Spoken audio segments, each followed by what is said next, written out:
আসসালামু আলাইকুম রহমতুল্লাহি বারাকাতুহু। ওষুধ ছাড়াই সুগার মুক্তি পর্ব 2। আজকে মূলত ডায়াবেটিসের প্রকারভেদ নিয়ে আলোচনা করব।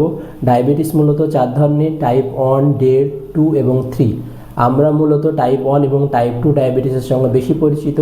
টাইপ 1 ডায়াবেটিস খুব কম পেশেন্টের ক্ষেত্রে দেখা যায়। টাইপ 1 ডায়াবেটিসের প্রধান কারণ হচ্ছে প্যানক্রিয়াসে বিটা কোষ থেকে যে ইনসুলিন উৎপাদন হয় সেই ইনসুলিন এক টাইমে বন্ধ হয়ে যায়, যার ফলে রক্তের গ্লুকোজটা কোষে প্রবেশ করতে পারে না এবং গ্লুকোজটা রক্তেই কিন্তু বেড়ে যায়, যার ফলে টাইপ 1 ডায়াবেটিস দেখা যায়। টাইপ 1 ডায়াবেটিস খুব যারা হয় তাদের শরীরটা অনেক রোগা পাতলা হয়, দিন দিন ওজন কমতে থাকে। এই টাইপ 1 ডায়াবেটিস মূলত খুব অল্প বয়সী পেশেন্টদের ক্ষেত্রে দেখা যায়, তাই এদেরকে কিন্তু ইনসুলিন দিয়ে চিকিৎসা করতে হবে। আর টাইপ 2 ডায়াবেটিস কিন্তু 95% পেশেন্টদের ক্ষেত্রে কিন্তু দেখা যায়।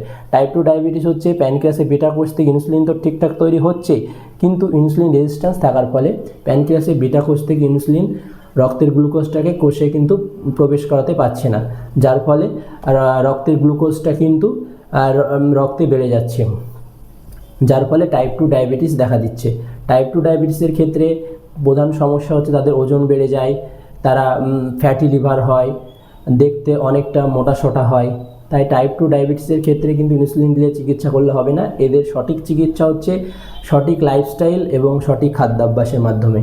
তা আপনারা আশা করি বুঝতে পেরেছেন টাইপ 1 এবং টাইপ 2 ডায়াবেটিসের মধ্যে পার্থক্য। আসসালামু আলাইকুম রহমতুল্লাহি বারাকাতুহু।